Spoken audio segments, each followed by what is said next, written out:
Bismillahirrahmanirrahim. Assalamualaikum warahmatullahi wabarakatuh. Yang terhormat Bapak Ibu penguji uji kinerja PPG Transformasi Pendidikan Agama Islam tahun 2025. Saya Fahmi Maulana, mahasiswa PPG PAI tahap 3 tahun 2025 di LPTK UIN Sunan Gunung Jati Bandung dengan NIM 525211643. Pada hari ini, Jumat tanggal 10 Oktober 2025, saya akan melaksanakan praktek pembelajaran dalam rangka penilaian uji kinerja di SMP Negeri 10 Kota Sukabumi pada kelas 8C dengan menyampaikan materi lebih dekat kepada Allah dengan mengamalkan sholat sunnah. Terima kasih dan selamat menyaksikan. Assalamualaikum warahmatullahi wabarakatuh. Assalamualaikum. Waalaikumsalam. Ya, baik. Anak-anak kelas 8C, selamat siang dan apa kabar semuanya? Baik. Baik ya semua ya? Baik. Sudah siap mengikuti pembelajaran PAI? Siap. Baik, sebelum memulai pembelajaran, seperti biasa, kita awali dulu pembelajaran kita dengan membaca doa, dipimpin oleh ketua kelas. Sebelum mulai pembelajaran hari ini, kita berdoa dulu. Doa dicukupkan beri salam. Assalamualaikum warahmatullahi wabarakatuh. Waalaikumsalam warahmatullahi wabarakatuh. Baiklah, sebelum mengawali pembelajaran, seperti biasa untuk menambah keberkahan kita pada hari ini, kita awali dulu kelas kita dengan bersama membacakan Al-Quran pada surah Al-Fil. Silakan kita mulai bersama. Bismillahirrahmanirrahim. Alam tara kaifa fa'ala rabbuka bi ashabil fil alahum ka'asfim. Cukup. Shadaqallahu. Baik, sebelum memulai pembelajaran, Bapak akan melakukan absensi dulu. Siapa yang tidak hadir hari ini? Dia kemana? Dia sakit. Ada lagi? Tidak ada, hanya satu orang yang tidak hadir. Jadi semuanya hadir ya. Baik, kita doakan Dea mudah-mudahan senantiasa diberikan kesembuhan oleh Allah Subhanahu wa taala dan kemudian bisa mengikuti pembelajaran bersama kembali. Sebelum memulai belajar, kita lihat dulu lingkungan sekitar kita, barangkali ada sampah dan juga tempat duduk yang tidak rapi, silahkan untuk dirapikan terlebih dahulu. Di kolong mejanya, kalau ada sampah tolong disimpan dulu baik-baik dan dibuang ke tempat sampah. Baik, pada pekan ini insya Allah kita akan melanjutkan pembelajaran kita di bab 4, yaitu tentang lebih dekat kepada Allah Subhanahu wa taala dengan mengamalkan sholat sunnah. Jadi hakikatnya kita akan mempelajari cara-cara atau juga hal-hal yang berkaitan dengan macam-macam sholat sunnah ya. Namun sebelum itu, ada yang masih ingat minggu lalu kita mempelajari apa?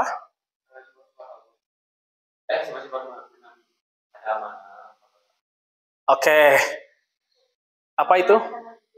Oke, jujur dan amanah ya. Apa itu jujur? Masih ingat? Oke, jujur adalah berperilaku atau berkata-kata sesuai dengan fakta atau apa adanya ya. Jadi sebagai seorang muslim itu menjadi karakter yang senantiasa melekat pada diri kita. Jujur mengantarkan pada surga. Nabi SAW mengatakan, fa inna sidqa yahdi ilal birri wa yahdi ilal jannah. Jujur itu mengantarkan pada kebaikan dan kebaikan itu akan mengantarkan kita menuju surga. Nah, pada kesempatan hari ini anak-anak, kita akan melanjutkan bab 4. Kemarin bab 3, sekarang di bab 4 kita akan belajar tentang lebih dekat kepada Allah dengan melaksanakan sholat sunnah ya.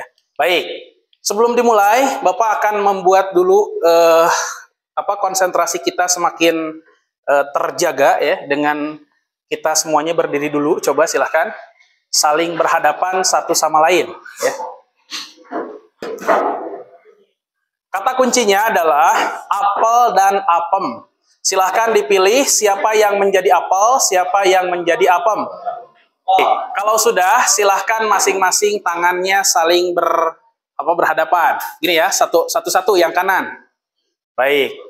Ketika Bapak bilang apel, maka si apel wajib menepuk tangan si apem. Dan si apem tidak boleh kena, jadi harus diangkat. Sebaliknya, kalau Bapak bilang apem, maka si apem yang harus menampar si apel, tapi si apel harus menghindar. Siap ya?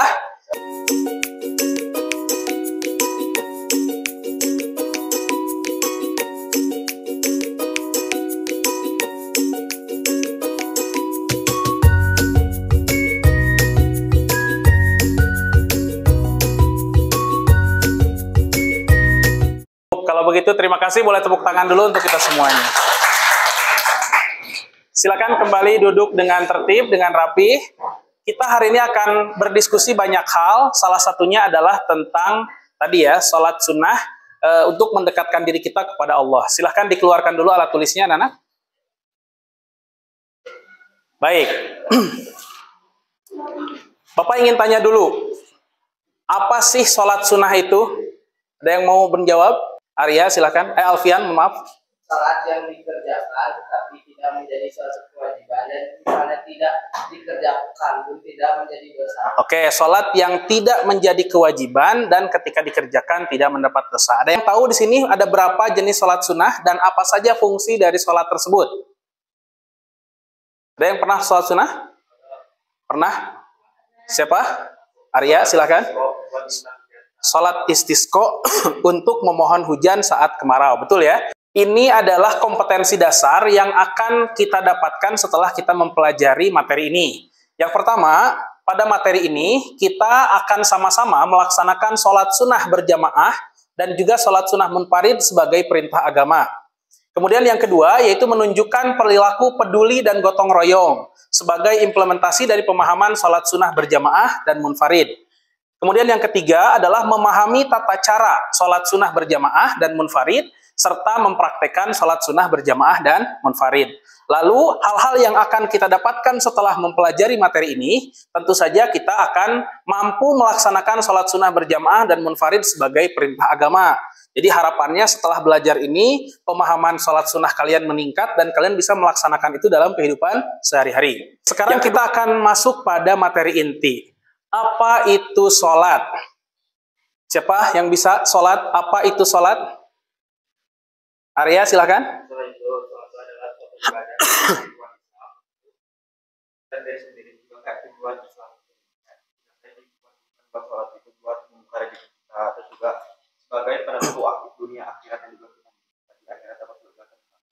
Oke, baik. Yang lain? Terima kasih, Arya. Sholat, anak-anak, secara bahasa. Jadi secara dalam literatur, sholat itu diambil dari dua pengertian. Satu adalah pengertian secara bahasa, yang kedua pengertian secara istilah. Secara bahasa, dalam bahasa Arab, sholat itu diambil dari kata sholatan. Shod, lam, dan ta. Berarti ibadah dan doa. Maka dalam sholat itu semuanya berisi doa-doa. Kita sholat baca takbiratul ihram, itu adalah doa ya. Baca apalagi bacaan ruku itu adalah bentuk doa kita kepada Allah Subhanahu wa taala. Sujud dan lain sebagainya itu adalah bagian dari cara kita berdoa dan berkomunikasi dengan Tuhan kita. Maka sholat itu adalah hakikatnya secara bahasa diistilahkan sebagai doa. Selanjutnya, menurut istilah, sholat itu adalah serangkaian kegiatan ibadah. Kita sepakat ya, sholat itu ibadah yang diawali dengan takbiratul ihram. Mana takbiratul ihram? Mengangkat kedua tangan ya, Allahu Akbar, dan kemudian diakhiri dengan salam. Nah, sekarang ada keutamaan sholat. Kenapa sih kita muslim harus melaksanakan sholat? Yang pertama, sholat itu adalah amalan pertama yang akan dihisab. Saat kita meninggal dunia, maka yang ditanya bukan seberapa banyak harta yang kita miliki, bukan seberapa hebat pekerjaan yang kita punya, bukan seberapa cantik suami, istri, anak, ayah, segala macam. Bukan juga seberapa banyak zakat yang kita kerjakan, tapi yang akan menjadi pertanyaan di hari kebangkitan kita di alam kubur adalah bagaimana kemudian ditanyakan apa amalan pertama yang akan dihisab itu sholat. Baik, sampai sini ada yang mau bertanya dulu, anak-anak? Paham ya materinya? Cukup mudah ya. Jadi ada berapa jenis sholat sunnah teh? 3, 1. Berjamaah, munfarid, berjamaah dan munfarid ya. Jadi ada sholat yang bisa dikerjakan bersama, sendiri atau kedua-duanya ya. Selanjutnya, kita akan masuk pada sesi diskusi ya. Sebelum diskusi, Bapak ini memiliki lembar kerja untuk kalian, lembar kerja peserta didik yang akan kalian diskusikan bersama teman-teman sekelompoknya, dan nanti di akhir kita akan mempresentasikan hasil dari diskusi kelompok. Apa yang diminta? Satu, nanti kalian diminta untuk mencari keterangan terkait dengan sholat sunnah yang ditugaskan pada kalian. Contoh, nama sholat sunnahnya apa? Misalkan kelompok 1 kebagian sholat sunnah gerhana. Maka dijelaskan nama sholat sunat gerhana. Waktu pelaksanaannya kapan? Sholat sunat gerhana ya saat gerhana bulan. Gak boleh pada tidak ada gerhana kita tiba-tiba sholat gerhana, kan begitu ya. Sholat duha kapan? Dianjurkannya pagi. Sholat istisqa kapan? Ya saat keadaan kering ya, kekeringan dan seterusnya. Jumlah rakaatnya berapa? Silahkan nanti dicari. Niatnya seperti apa? Tujuan melaksanakan sholatnya apa?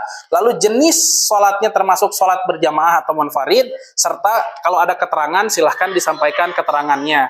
Contoh sholat id. Sholat id itu keterangannya dikerjakan dengan khutbah terlebih dahulu atau seterusnya. Lalu nanti kalian diminta untuk menuliskan tata caranya. Misalkan takbir dulu. Kemudian setelah itu sholat jenazah, takbir pertama baca apa, takbir kedua baca apa, takbir ketiga baca apa, takbir keempat baca apa. Jelas ya? Dan boleh menyesuaikan dulu dengan anggota kelompoknya masing-masing. Dirapihkan kursinya.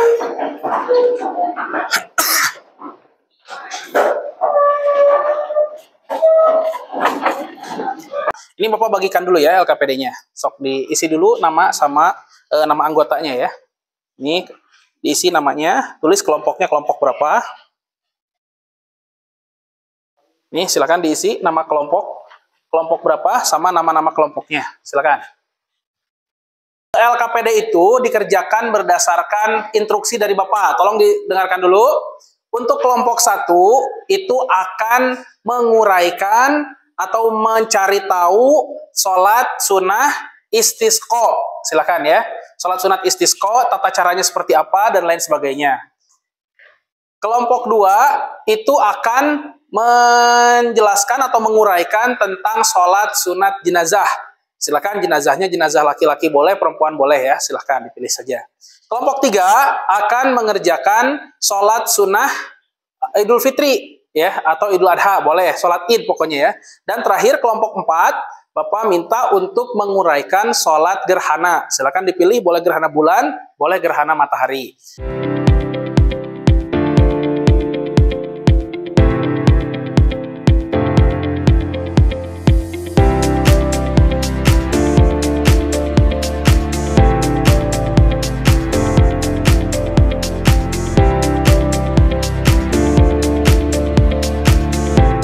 Ya, baik anak-anak semuanya sudah selesai. Waktunya sudah 10-15 menit yang lalu kita sudah bersepakat bahwa akan selesai dalam waktu 15 menit. Alhamdulillah sudah selesai semua ya. Baik, untuk yang pertama akan melakukan presentasi, kita awali dulu dari kelompok 2 dulu ya, kelompok 2 ya. Silahkan kelompok 2 perwakilannya boleh maju ke depan. Silahkan dimulai. Assalamualaikum warahmatullahi wabarakatuh. Waalaikumsalam warahmatullahi wabarakatuh.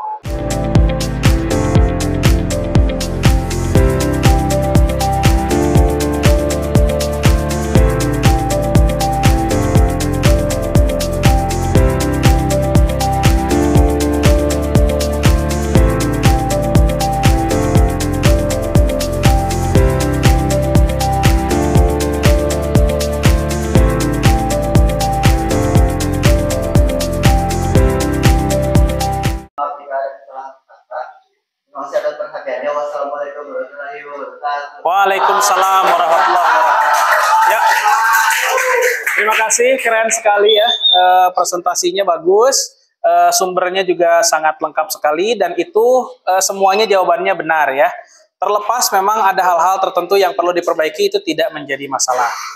Ya baik, semuanya sudah kembali ke tempatnya masing-masing ya. Anak-anak, tadi kita sudah melaksanakan diskusi kelompok dan alhamdulillah diskusinya sangat menarik, penjelasannya sangat baik dan juga referensi serta sumbernya juga bagus yang digunakan oleh kalian.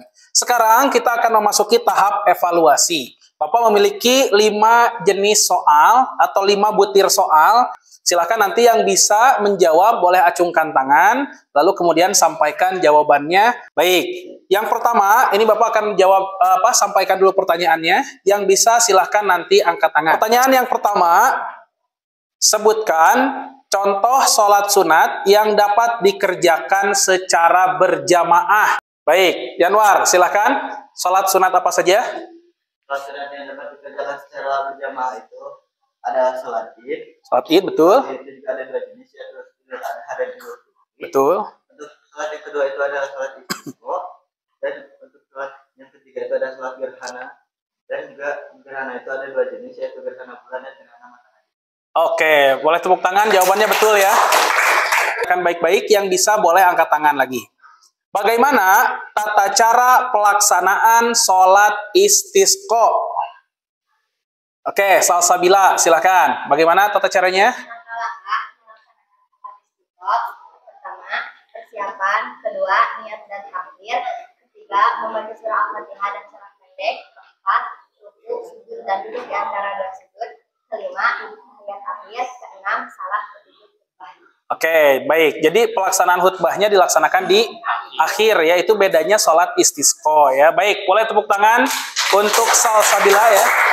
Anak-anak, setelah mengikuti tahapan evaluasi, sekarang kita berada di sesi akhir pembelajaran PAI pada hari ini, yaitu pada tahap refleksi. Silakan kalian sampaikan hal-hal baru apa saja yang kalian pelajari setelah mengikuti kegiatan ini. Baik, refleksi yang pertama akan disampaikan oleh siapa?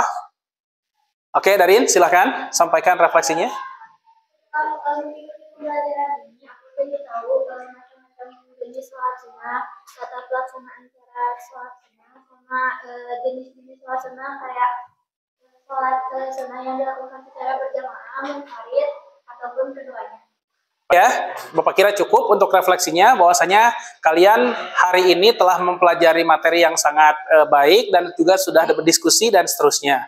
Mudah-mudahan dengan adanya kegiatan atau materi yang disampaikan pada hari ini meningkatkan semangat dan juga motivasi kalian dalam beribadah. Jadi yang tadinya hanya sholatnya fardu saja, sekarang harus ditambah dengan sholat sunnah yang lain. Karena sudah tahu kapan pelaksanaannya, niatnya seperti apa, kemudian tata caranya bagaimana. Harapannya setelah mengikuti pembelajaran ini, peningkatan ibadah dalam diri kalian menjadi meningkat, dan mudah-mudahan kita semuanya bisa melaksanakan setiap sholat sunat yang dikerjakan. Untuk pekan yang akan datang, di pertemuan pembelajaran PAI minggu yang akan datang, kita akan melanjutkan materi ini, tapi bedanya kita akan melakukan praktek demonstrasi. Nanti kalian masih di kelompok yang sama. Kelompok 1 akan mempraktekkan tadi sholat sunat istisqa. Bersama-sama silahkan ditentukan siapa yang menjadi imam, siapa yang menjadi makmum. Kemudian kelompok 2 juga sama, akan melakukan praktek secara bersama-sama sholat sunat jenazah. Kelompok 3 akan melaksanakan sholat id, dan kelompok 4 nanti secara berkelompok mengerjakan sholat sunat gerhana. Terima kasih kepada seluruh siswa kelas 8C yang telah mengikuti pembelajaran PAI pada hari ini di bab 4 tentang materi sholat sunnah. Mudah-mudahan materi yang disampaikan bermanfaat untuk kalian semua, dan mudah-mudahan ini juga sebagai bentuk peningkatan ibadah kita. Silakan ketua kelas untuk memimpin berdoa.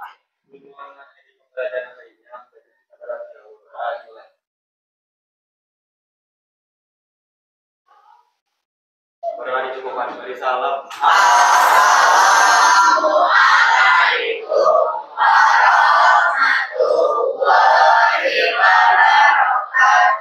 Waalaikumsalam warahmatullahi wabarakatuh. Terima kasih anak-anak kelas 8C. Silahkan yang piket boleh piket dulu, yang tidak piket silahkan boleh langsung pulang. Hati-hati di jalan, salam untuk orang tua di rumah.